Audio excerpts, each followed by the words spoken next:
Hello, everyone. I am here with my great friend, Cyndi. Cyndi, how are you doing? I'm great. Good to be Yeah, here. I'm so happy to have you. And I also love the little things behind your head of this picture from your book, and then also Yeah, this amazing little tote that we have of that says "Your words matter." It's so great. it's a good Um, reminder. I like to look at that every day. yes, I actually have it on my on my Yeti of Oh, that's awesome. my little "Your words matter" sticker. So, Yes. all good things. Can you introduce yourself a little bit to us? Yes, my name is Cyndi Staudt, and I am a recently self-published author of a book called Yeah. Princess in Progress. Woo-hoo. Yeah, it's so nice to kind of see that all come to completion after all the work. Yeah. Um, I I do a lot of different things work-wise, which I think we're going to get into. I say I retired a year and a half ago from what was my full-time career as a wellness coordinator to just pursue things that I'm passionate about. Yeah. Yeah, and it's just been awesome to see how God has kind of taken that and made sure that I'm financially covered and Mm, just continues to provide in so many ways. So that's so awesome. So tell us a little bit about the book. I know about it, but tell our listeners, plug it, yes. share it. So the book, like I said, it's called Princess in Progress, and it is about pursuing and proclaiming your identity in Christ. And it's really the journey that I personally went on after my second divorce, and realizing I just had no clue who I was. I looked in the mirror, didn't recognize the person, and God took me on a journey of searching the scriptures and seeing what he says about me. But then he had me writing all these verses out into a biblical affirmation. And he told me Mm, I needed to say them to myself in the mirror every mm. day until I believed them. And so that's kind of the journey I take people on, just some of the things that I discovered during that journey. And I encourage them to do the same. That's awesome. And how long have you been working on it for?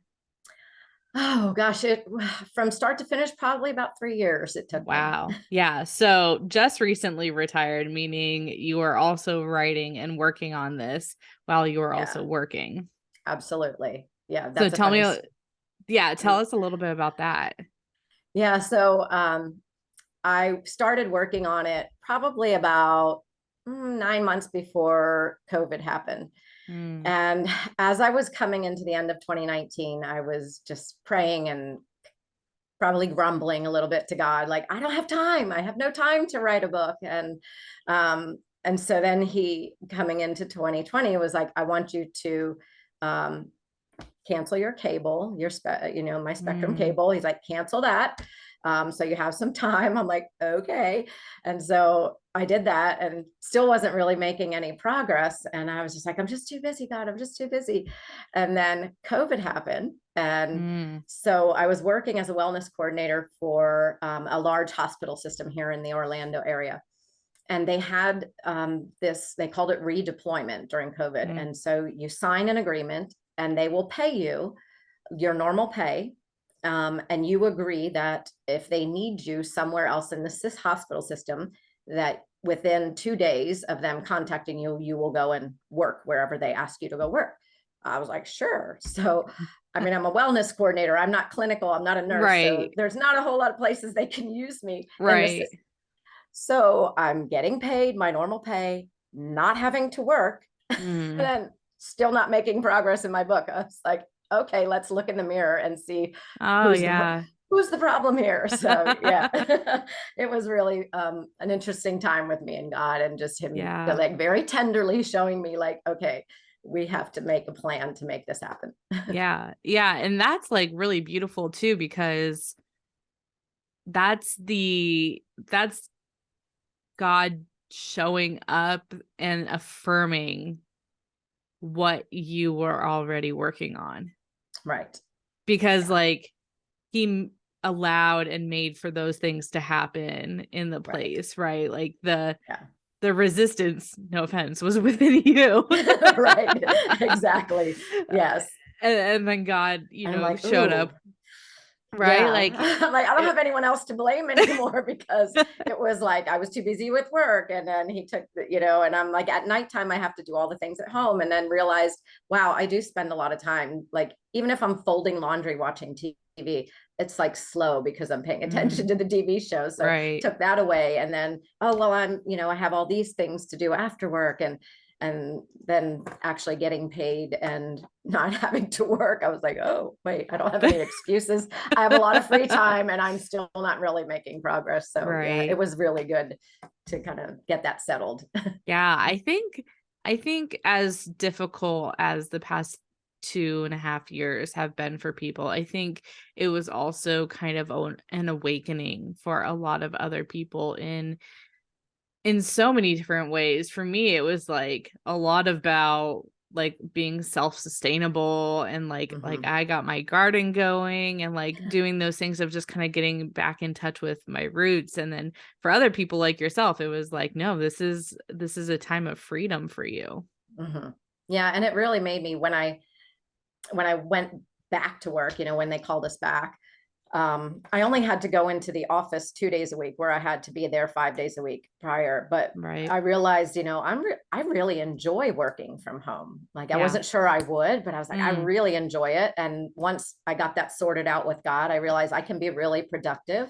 And when I need to, I can leave the home and go to a coffee shop or somewhere to right. work and get a change of scenery.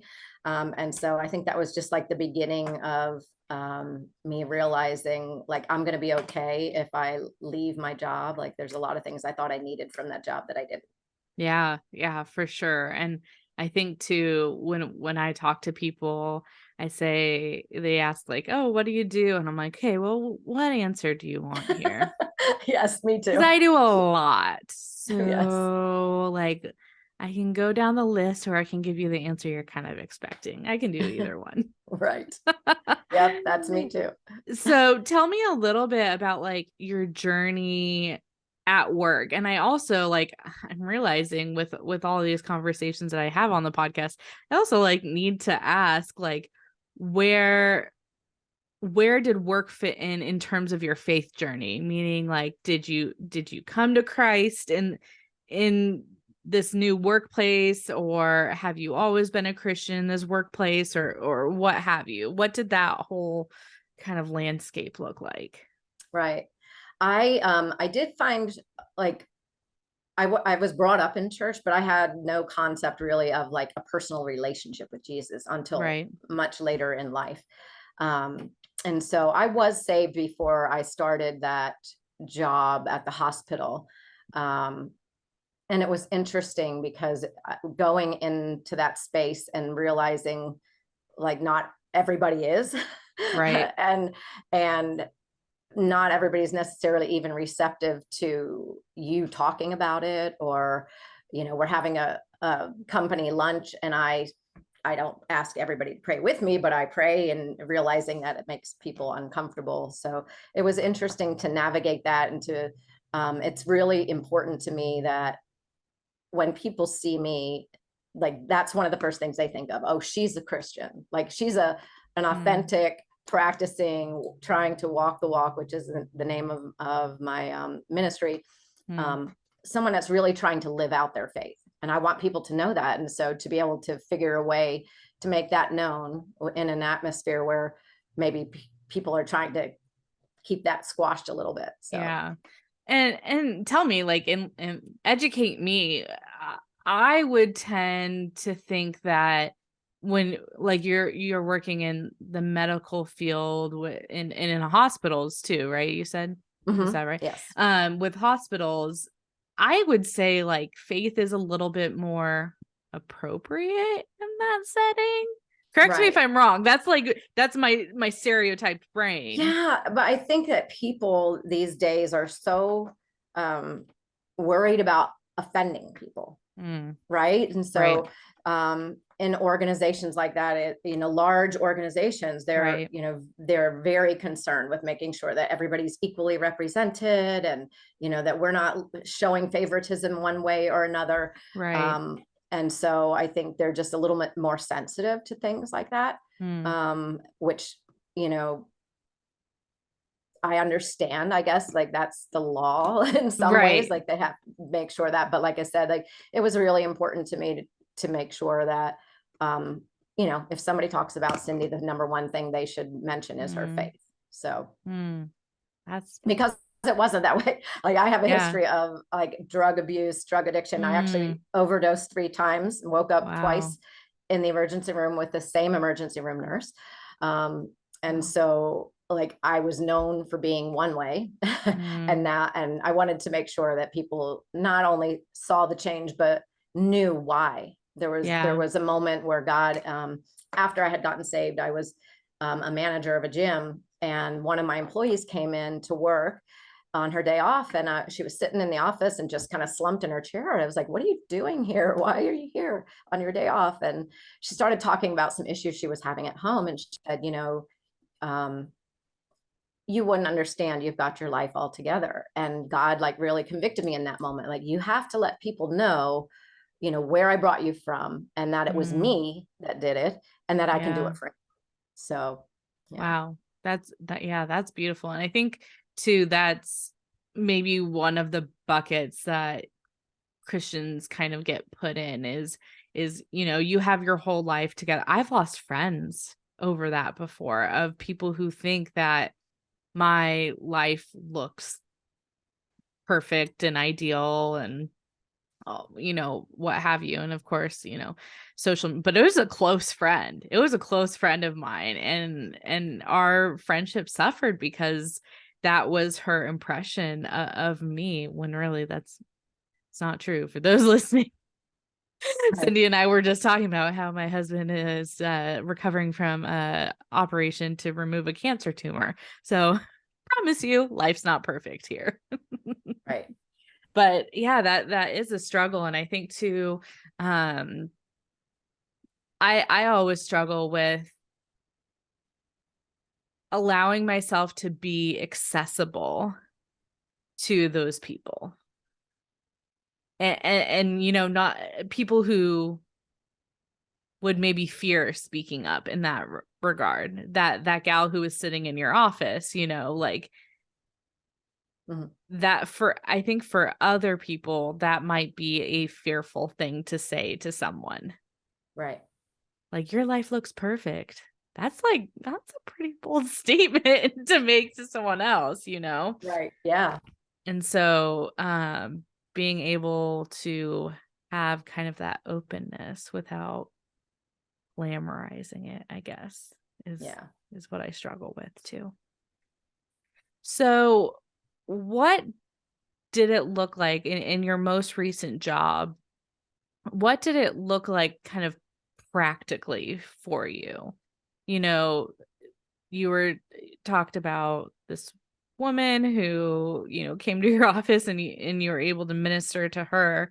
Um, but kind of on I actually say that's probably like a fringe example. Correct me if I'm wrong. Like, that doesn't Mhm. happen every day. That would be beautiful if it happened every Right. day. Yes, it would be awesome. But what does kind of like the day to day look like for you in terms of practicing your faith? So, in that job at the hospital, I just took every opportunity that I had to get my faith out there. Yeah. Um, so like I'm known now for this mug that says, I don't know if you see God's crazy about you. It's actually the tagline for my church, and they sell Mm, product. And so I just carried that everywhere we went. Or we would come into a meeting, and people would say, gosh, you're always in a good mood, and I'm like, that's yeah. Jesus. That's just the Jesus in Mm, me. And so it's not that I was necessarily evangelizing, but I was giving the credit and the glory where it was Mm, due. yeah. Um, and and then there's a scripture, Titus 2:10, that says that we're supposed to make the teachings about Jesus look attractive to others. Mm, And so I really, a few years ago, kind of took that to heart. Like, am I making Jesus look attractive so that people that don't know him want to know him? mm, And so I yeah. tried to live that out in the way I did my job and the way I treated others. And, if people started kind of grumbling or talking about other employees, I was like, hey, I tried to not be Mm, ashamed to just say, hey, let's not talk about someone else, that's not here. And just really try to authentically live out the gospel. mm. That's beautiful too, because like I have so many things going on in my mind off of that because I think too making Jesus look, attractive and what he teached attractive to people. I don't want people to hear that and think like watering down the gospel. Like that's not what I think you're saying. No, It's no, more so making it approachable. right. And if you have kind of this humility and you're kind of walking in the way, hopefully people will want to walk the same way. Right. And, My, during that time I was there, I actually lost both of my parents. mm, And so, a lot of like the close coworkers, but even some of the, in the larger organization saw me again, like walk through both of those processes. Um, and I always just thought like, like of course I mourned them, but mm, I also knew they were with Jesus. So there's that hope. yeah, I'm like, well, they both had cancer. I'm like, thank goodness that they're not suffering anymore. They lived full lives. yeah, They were elderly. And so when people would ask, I'd be like, yes, I miss them. And I would go on and tell them all the reasons why I could be joyful and I was happy. And I think that that's like one of those ways we make Jesus attractive is that we handle normal life mm, circumstances and problems and issues in a different way we do. from the lens of hope and the lens of Jesus. Yeah. Yeah. And I ran into that with my husband and his recent diagnosis of there was the human fear just like of the process, I guess. But God told me months before this happened that everything was going to be okay. And so I was talking to one of my best friends and she goes, I was a little worried about how unaffected you were by this because you were like so chill about it. And I was like, that doesn't make me love my husband any less, but it helps me have as much hope in Jesus as I'm supposed to. Right. Yep. I Yeah, love and I think when we're able to model that out, it can reflect Jesus in a way that is hopeful to it. Right. people. And it's funny when you said making Jesus attractive, I immediately went to like kind of the beautifying of scripture that's happening. Like Mm. that's where my mind went. And I was like, yes, because you also help write for Seasonally Present, which is one of the magazines that I am producing. And one of the kind of core truths that I hold for this magazine is imperfect but beautiful. Yes. And, you look at magazines right now and you just see these like cookie cutter kind of things that are like really like that's nice, but that's not me. Again, Mhm. everything's retouched and whatnot. But I just wanted it to be like, yeah, this is, it might be imperfect, but I still want it to be attractive and beautiful because I think that God created beauty on purpose. Mhm. Oh yeah. I Sorry, mean, that was a little nothing is more showboat. beautiful than him. And I mean, just the picture he paints for heaven, like Mm, we know that beauty matters to him. yeah. Yeah, and I mean beauty is even talked about in scripture and I think correct me if I'm wrong, and I can't pull the exact scripture, but I know that there are some verses where it said like a woman would be blessed with beauty, Right. or God blessed her with beauty. And Mhm. so, beauty is okay. So if you're listening to this and you're like, I feel like I'm too, superficial, of course there's a line there, but also Right. God honors beauty as well. I don't know why Yeah. that was important to me today. Yeah, but it's true. Yeah.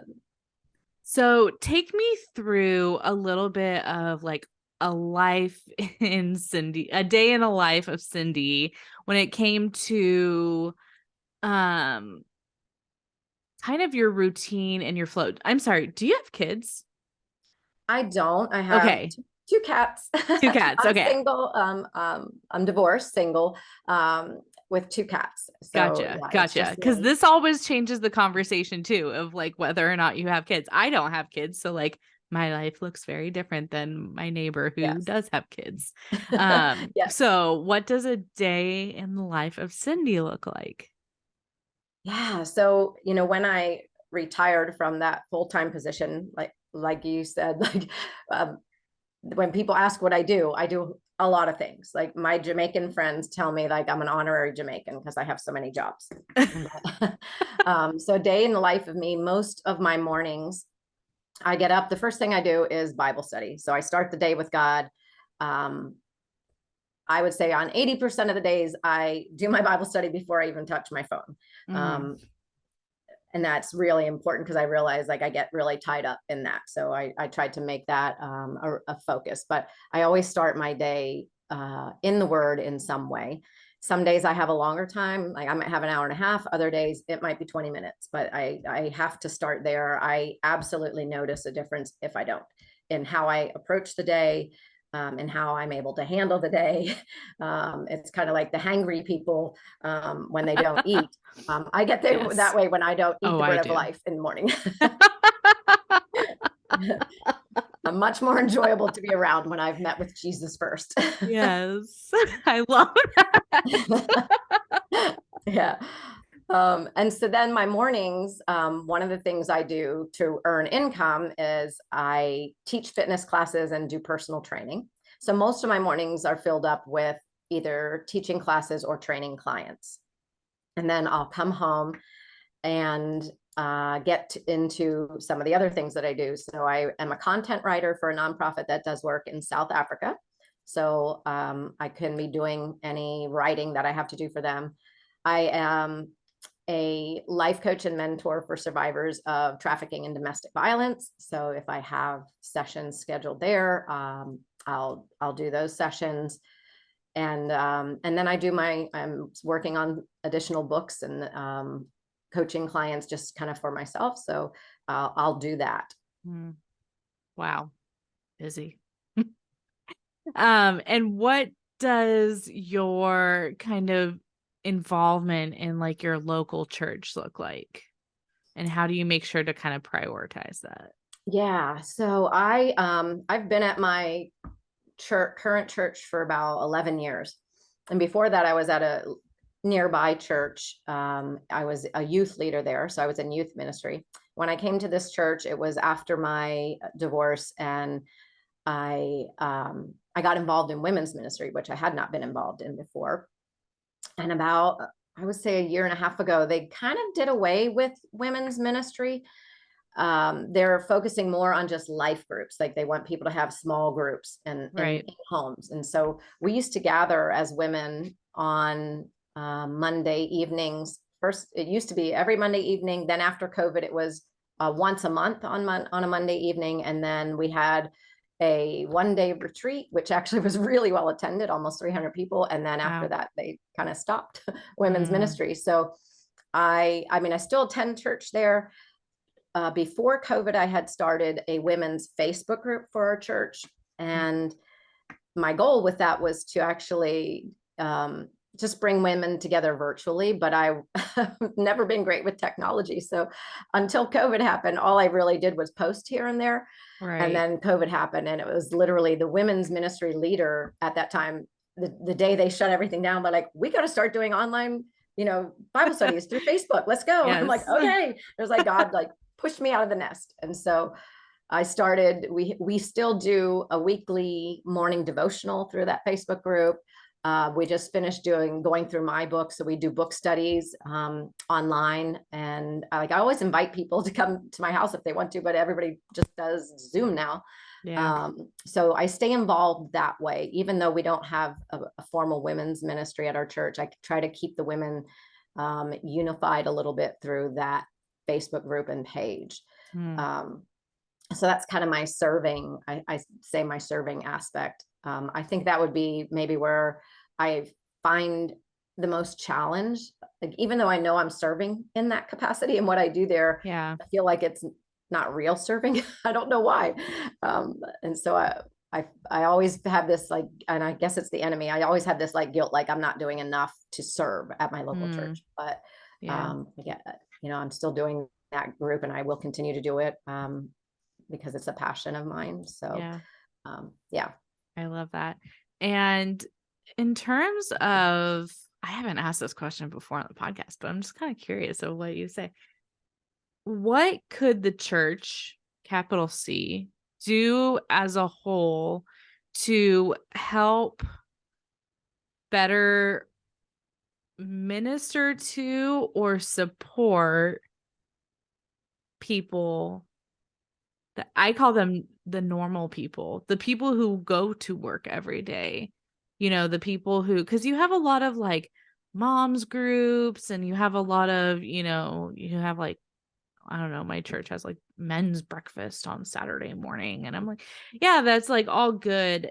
But like when it comes to, I guess, educating and like mentoring and ministering to people who likelihood they work a full-time job, adults, Mm-hmm. like I feel like that's kind of a gap, which is in part why I started this podcast. But Right. I think like it can also stem from church community. So I'd love to hear your thoughts about that.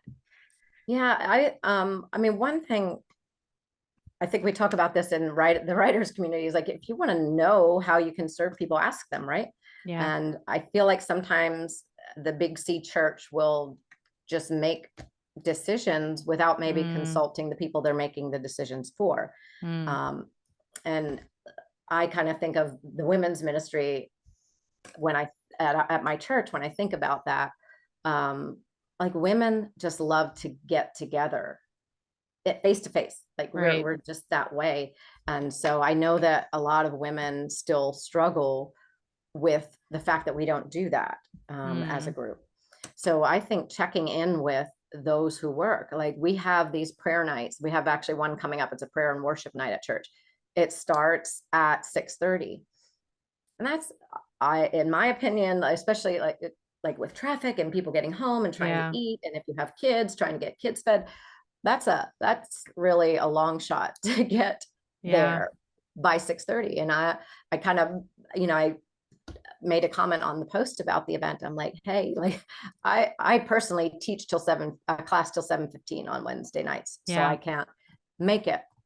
And I said, hey, well, how long is it going to go? Well, it's only going to go till 8. So I could get there maybe by 7:30 if I push it and make a half an hour of it. Yeah. And then a couple other people commented like, yeah, till I get, home from work and Kids try to get the fed kids and together. yeah. Yeah. Like a lot of people just kept commenting the same thing. Yeah.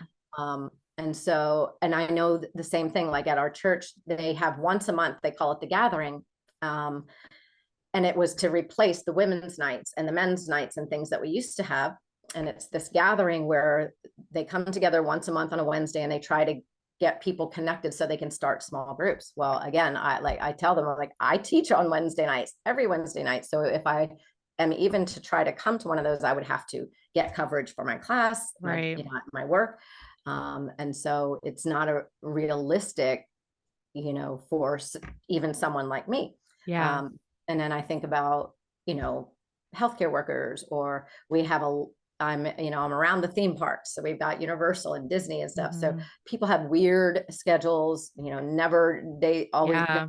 days off and things like that. So really, I think reaching out to the people that Mm. you want to serve and ask them, like, what Yeah. would you like to see? would you want something starting at 8 o'clock at night? Do you want an early morning? Do you want a lunchtime? Do you want a weekend? What would Yeah. you like? And really, you know, seeking out the input of the people that you are looking to serve.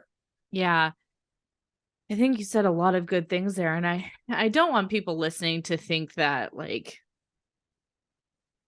church ministries have to be geared towards everyone, because you're never, like, I work in PR. That's a rule of thumb. You're never going to please everyone always. Like Right. that's a general rule. But I think, Cyndi, and correct me if I'm wrong, but like it's more so just a general consensus. And you touched on a really important thing of like the community in which you live, right? Like you're with people who a lot of the members of the church might work at the theme parks and have weird hours just because they live like I could imagine places out here. There's kind of more industrial areas that have like a ton of warehouses where I'm like, okay, like how can you take people's jobs into consideration when you're building up this community and building church programs and ministering to these people well? Right. That's Yeah, because that would be huge. probably like shift work, kind of like at the Yeah. hospital too. You know, Yeah. if you're talking about warehouses and factories and things like that, people have these set different schedules. Yeah. And also like if any of them are truckers, right? Like they're going to be on the road a lot, and you know, and I know for it changes depending on the size of your church community, but like so for Mhm. my church, for example, I think they do a pretty good job of making sure that there's something kind of spanning the week. So we have, I don't know, at any one point, like 8 or 10 classes going. I go to a pretty big church. Yeah. Like 8 or 10 classes going, and they're all at different times of the week on different days. Some are in the morning, some are in the afternoon, some are in the evening, and they ride that entire scope of time, because I'm like, yeah, they have identified, I would like to think it is intentional, but they have Yeah. identified that like, hey, not all women can come to a noon on Tuesday Bible study, Right. because those women might work too, right? Hmm. So I think, yeah, just knowing your audience. It's a such a marketing, and we talk about it in writing groups too. Know your audience, Right. and also just ask them. Yeah. Yeah. And like I said, like I know that my church has a vision. And so on understanding that maybe it's not my preference that we don't do women's ministry anymore, but I'm not going to leave the church because they're not Right. serving women the way I think they should. Like yes, Yeah. they absolutely have their vision, that they have their plan. They can't serve everybody and do it well. And so I just kind of roll with it. But Yeah. yeah, if they are looking to serve a specific group, they should definitely seek their input and find out what might work best for them. Yeah. For me, not necessarily that like, oh, every, sermon needs to be geared towards the working person, but I think that we talk a lot about family and home life and maybe missions and giving and serving, but how much of that conversation includes your work days? Right. Because I would argue to say a lot of like all those things are very important. Don't get me wrong. I'm not saying we should skip over talking about having God in your family. Right. That's important. Yes. But uh we work almost more than Yes. we see our family during the week. Hmm. And I think that, there needs to be hard conversations had about, how to balance it all, and how to just have enough energy, emotional and physically and otherwise, to get up and go to church and serve and volunteer and take your kids and all of that stuff. Right. Yeah, for sure. We Yeah. spend so much time at work, even Yeah. like more and more. Like I don't think a straight 40-hour work week. There's few people that probably have that. Like most people Right. are working more than 40 hours. Yeah. And I mean, I would say, like, I know very many people who have worked in full-time ministry in a church, and y'all work your butts off too. But I will also add, it comes with its own struggles and its own hiccups that is different than the working man, the 9 to 5 or Right. over there, because y'all work weekends and, you might have, I think some people do like either we have church on Saturday and Sunday. So I think people do Friday and Monday off or Monday and Tuesday off or, Mhm. however it shakes out. But that's different. Again, that's not the majority of people. I would argue to Right. say the majority of people work for someone Right. else. Yeah. So I always like this question because I think it's hard and convicting. And also I want like people to know that like we're not perfect. And like as Christians, we struggle too. What would you say is your biggest struggle when it comes to practicing your faith? Wow. Um, I think for me, it's because I'm single and I do, a lot of Bible study and stuff on my own. Mm, It's finding community um and practicing and Bible and doing Bible study and things with a community. Because mm, it just is so much easier for me to get up and do it when, yeah. on my own. And when it strikes me, sometimes will do it right before bed. So it's easier for me to say, well, I'm still in the word and I'm still going to church. So I have to really be intentional and kind of pep talk myself into, I love when I'm doing group stuff, but Yeah. it sometimes is like, it's just easier for me to do it by myself. Yeah. And sometimes like I have a little bit of anxiety brain. And so sometimes like my brain makes it a lot bigger than it actually is. It's kind of like going to the gym where you like dread all the way up to it and then you get it over with and you're like, "Oh, okay, like really wasn't that bad." Right. I had the same feelings when we had just a regular recurring kind of small group going on with some folks from our church and I dread it. Like at the end of my day, I don't want to be social. Like, I just want to go to bed and lay in bed and watch movies. But at the end of it, I've never walked away from a home group being like, "Oh, well, that was a waste of my time." Right.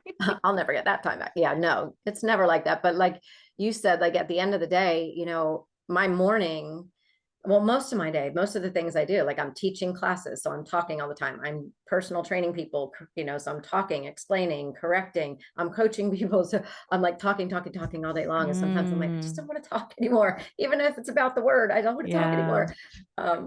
So yeah, so sometimes it's like, I just want to go to bed, but you always feel better when you've done it. Yeah. See, I have the opposite problem where I'm like, I have to force myself to talk to people during the day because if I don't, I'm not talking to anyone. Oh, well.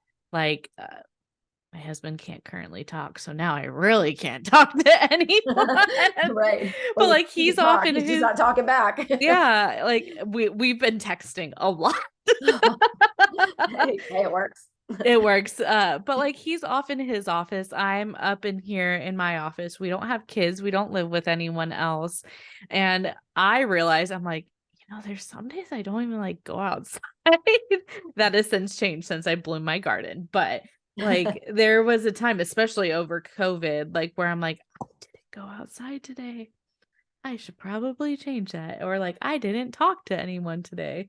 I should Right. probably change that." Yeah, I should work on that. I realized, when I started going to social events after, like, the whole COVID thing happened, my voice would get sore. And I'm like, I I guess am I got not one used to to talk too much. right, I'm not used to talking this much That's awesome. because I was working from home. I wasn't, working with other people and all that stuff, and that's my opposite thing, but I could hear how you're talking all day, not only, like, does that get tiresome, but it's also harder to kinda, like, quiet and decompress after all of it Right. because you just kinda wanna keep going. Yeah. Yeah. It was Uh, because back when I was married, I would get home and my ex-husband would be like, so how was your day? I'm like, it was good. He's like, Mhm. that's all you got? I'm like, I don't want to talk anymore. So Mm. And that's yeah. huge. And recognizing that as like your own boundary, and like if you are married or if you have roommates or whatever it is, like being able to kind of communicate that boundary to them of like, hey, this is like a limitation that I have right now. Like, and being able to not necessarily ignore their need to decompress from the day, but finding a solution between the two of those things. Right. Maybe I need a little time out first. um, Yeah. yeah. But Yeah. it's funny that when God had me like get rid of my cable and stuff, I realized like living alone, I would come home and just put the TV on just to have somebody like Yeah. some sound in here Yeah. because I didn't have anybody at home to talk to. Yeah. But then yeah, it did serve as a distraction.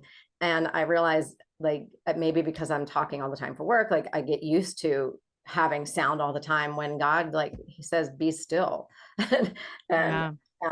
I can't hear him if there's constantly other input coming in, whether it's my voice or someone else's voice. Like I have to have times of quiet and silence Yeah. and stillness.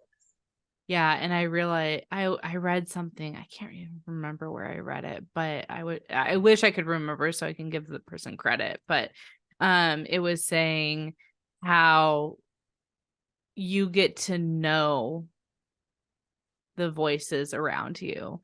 Mhm. And like your spouse's voice, your friend's voice or whatever. And it's because you have spent time listening to them. Um, and so if you're having a hard time hearing God's voice, how much time have you spent listening to him? And that Mhm. like really shook me. I was like, oof, woof. Yeah. Like that hits.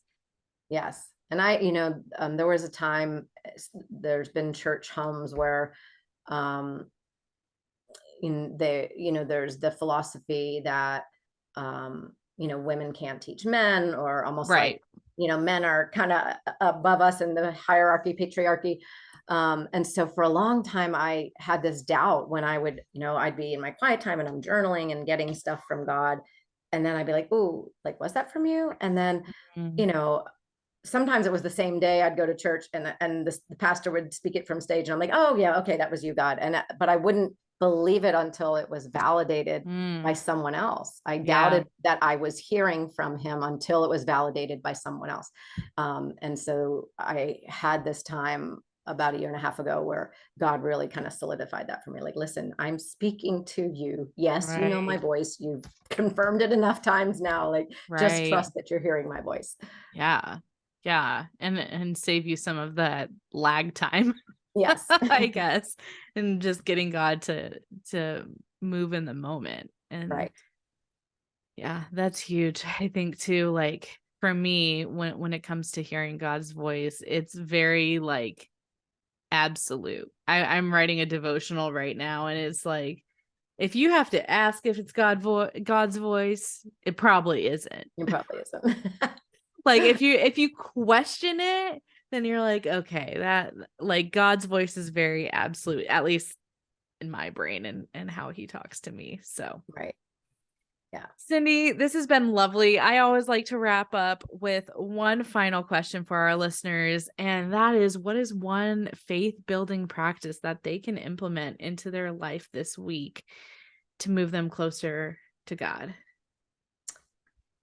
I think I like talking from my own experience and my own life is that I had to make the choice to make my faith a priority, Mm, whether it was my quiet time with him, um, going to church, that weekly commitment to actually get in the car and go to church and not get lazy and just listen from home every week.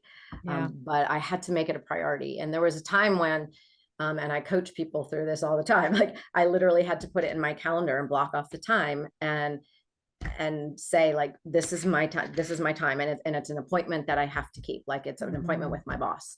um, he's even a bigger boss, right? But I mean, Right. now it's just a Yeah. habit. Like I get up and I do my Bible study first thing in the morning. But we have to make that choice. Like God wants to spend time with us, but he doesn't force us. Mm. And that whole scenario of me like, I don't have time, I don't have time. Like I just was choosing not to make time, Yeah. and we make time and make time for the things that are important to us. And so I Mm. would just encourage, like, find a moment, find 5 minutes in every day that you can get with God. If it's a commute to work, I mean, this whole podcast, like a revolution, is amazing. Yeah. I just went away. Did like a 5.5 hour drive to visit a friend. Mm. And it was 5.5 hours each way. Like I just like binged a couple different podcasts. I'm like, this Yeah. is amazing. Yeah. So yeah. And I remember when I had to go after work, after COVID, had to go back to work. I was working in an office that was about 7 miles from me. After COVID, they made me go into downtown Orlando, which Mm. it's like 22 miles, but like it could be an hour and a half depending on Right. traffic. I was not happy. I would come in just grumbling, and I was like, you know what? I need to like I listened to worship music, but it wasn't doing it, and so I started listening Mm. to sermons on my way into Yeah. church. That it just got me focused and got me in the right frame of mind before I got there, so that I was making use of that time and I was just hearing from God that whole Yeah. time. Yeah. That's super special. When I had to commute long hours, I would always do phone calls to family. I would always call my husband, I would call my grandma, I'd call my mom, call my sisters, and just talk to them because it was like an hour and a half drive Yep. I twice a used to do that day. too. When my parents were alive, I would always call them when I was driving. And so I Yeah. would call my dad's like, what are you doing? Driving? I'm like, yep. Yep. I have you on speaker. Let's talk. That's wonderful. Cyndi, thank you so much. Now, where can people find you and find your book and give us all the deets? Yeah, so my book is available on Amazon. It's Princess in Progress, Pursuing and Proclaiming Your Identity in Christ. I can be found on Instagram and Facebook. I use Facebook mostly, but I'm also on Instagram. It helps that when you post to Instagram, it goes to both. That kind of streamlines that process. And then I have a business page, which is Walking the Walk Ministries, and it's helping women to pursue an authentic and thriving walk with Christ. And Walking the Walk Ministries is also on Instagram and Facebook. I love it. Thank you so much. I Thank really you for having appreciate me. This has it. been awesome. Ah, I love it. So go and prioritize God this week. Yes. Thanks for joining us. If you liked what you were listening to, make sure you subscribe and hit those 5 stars, and we'll catch you on the next episode.